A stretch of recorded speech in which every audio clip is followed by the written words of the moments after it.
जम्मू कश्मीर के पुलवामा में एक कायराना आतंकवादी हमला हुआ था जिसने देश को गहरा घाव दिया। इस हमले ने केंद्रीय रिजर्व पुलिस बल सीआरपीएफ के 40 वीर जवानों को हमसे छीन लिया।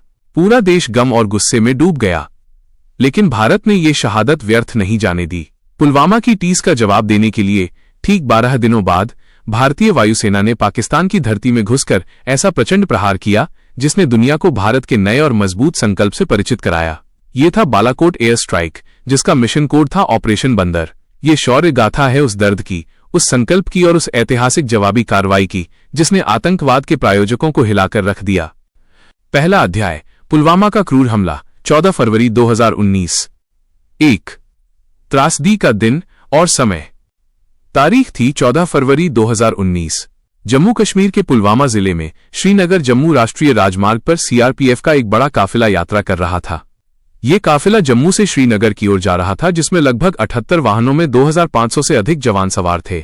मौसम खराब होने के कारण राजमार्ग बंद था, इसलिए बड़ी संख्या में जवानों को एक साथ ले जाया जा रहा था।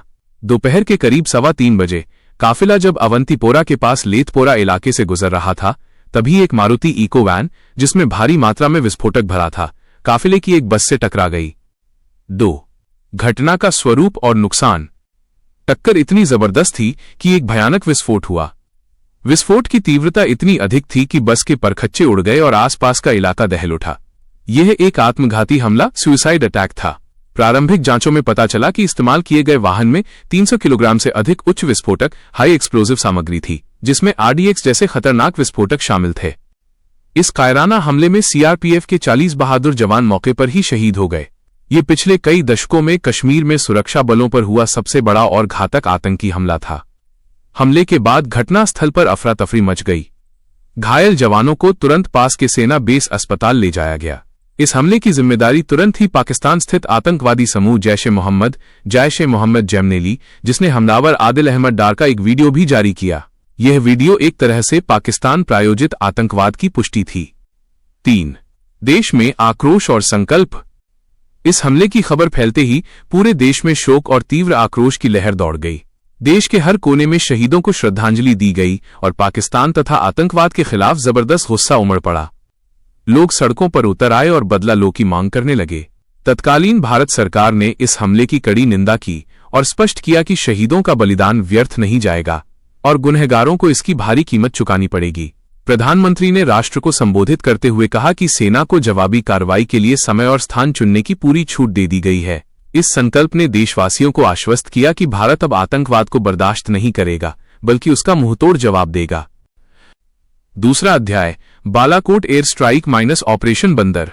पुलवामा हमले के बाद भारत का संकल्प स्पष्ट था। हमला देश की संप्रभुता पर हमला है और इसका जवाब सीमा के पार जाकर दिया जाएगा। 12 दिनों के भीतर राष्ट्रीय सुरक्षा सलाहकार एनएसए, खुफिया एजेंसियों और भारतीय वायुसेना आईएएफ ने मिलकर एक गुप्त और साहसिक योजना को अंतिम रूप दिया। इस मिशन को नाम दिया गया ऑपरेशन बंदर, ऑपरेशन बैंडर। 1 मिशन की गोपनीयता और योजना। इस मिशन की सबसे बड़ी चुनौती थी पाकिस्तान के अंदरूनी इलाकों में घुसकर जैश ए मोहम्मद के ठिकानों को ध्वस्त करना, वो भी बिना किसी बड़े सैन्य संघर्ष को शुरू किए, और यह सुनिश्चित करना कि पाकिस्तान को इसकी भनक तक न लगे।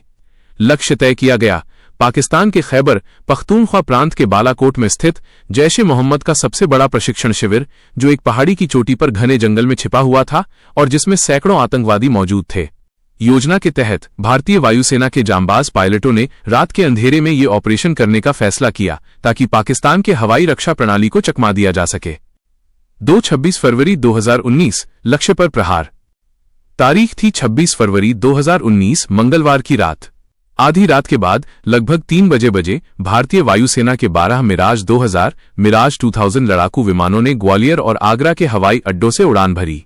इन विमानों के साथ सुखोई 30, Su-30 MKI और अवॉक्स एवैक्स जैसे सपोर्ट एयरक्राफ्ट भी थे, जो पूरे मिशन के दौरान इलेक्ट्रॉनिक निगरानी और समर्थन प्रदान कर रहे थे। मिराज 2000 विमानों ने पूरी गोपनीयता और सटीकता के साथ लाइन ऑफ कंट्रोल LOC को पार किया और पाकिस्तान की हवाई सीमा में लगभग 80 किलोमीटर अंदर तक घुस गए। बालाकोट में जैश के प्रशिक्षण शिविर को निशाना बनाया गया। लड़ाकू विमानों ने इजरायली स्पाइस 2000 बमों का इस्तेमाल किया, जो सैटेलाइट निर्देशित सैटेलाइट गाइडेड सटीक मारक क्षमता वाले बम थे। इन बमों को विशेष रूप से बंकरों और इमारतों को ध्वस्त करने के लिए डिजाइन किया गया था। लड़ाकू विमानों ने अपने लक्ष्य पर करीब 1000 किलोग्राम के बम गिराए। 3. प्रचंड सफलता और वापसी। चंद मिनटों के भीतर बालाकोट का आतंकी प्रशिक्षण शिविर पूरी तरह से ध्वस्त हो गया। खुफिया रिपोर्टों के अनुसार इस हमले में जैश-ए-मोहम्मद के शीर्ष कमांडरों, प्रशिक्षकों और भारी संख्या में प्रशिक्षित आतंकवादियों, सरकारी सूत्रों के अनुसार करीब 300 से अधिक को मार गिराया गया। पाकिस्तान की वायुसेना को जवाबी कार्रवाई का मौका मिलने से पहले ही भारतीय लड़ाकू विमानों ने सफलतापूर्वक पाकिस्तान की हवाई सीमा से बाहर निकलकर भारतीय वायुक्षेत्र में सुरक्षित वापसी कर ली। भारतीय विदेश सचिव ने एक बयान जारी कर पुष्टि की कि भारतीय वायुसेना ने पाकिस्तान के बालाकोट में जैश-ए-मोहम्मद के सबसे बड़े शिविर पर गैर सैन्य एहतियाती स्ट्राइक की है। यह स्पष्ट किया गया कि ये कार्रवाई केवल आतंकवाद के खिलाफ थी और नागरिकों को नुकसान पहुंचाने का कोई इरादा नहीं था। तीसरा अध्याय, पाकिस्तान की प्रतिक्रिया और सैन्य गतिरोध। बालाकोट एयर स्ट्राइक ने पाकिस्तान को चौंका दिया और उसकी अंतर्राष्ट्रीय साख पर बुरी तरह से चोट की। पाकिस्तान ने पहले तो हमले के स्थान को स्वीकार किया, लेकिन दावा किया कि भारत ने केवल खाली जगह पर बम गिराए और कोई बड़ा नुकसान नहीं हुआ, जो उसकी खुफिया नाकामी और आतंकवाद को पनाह देने के चेहरे को छिपाने का प्रयास था।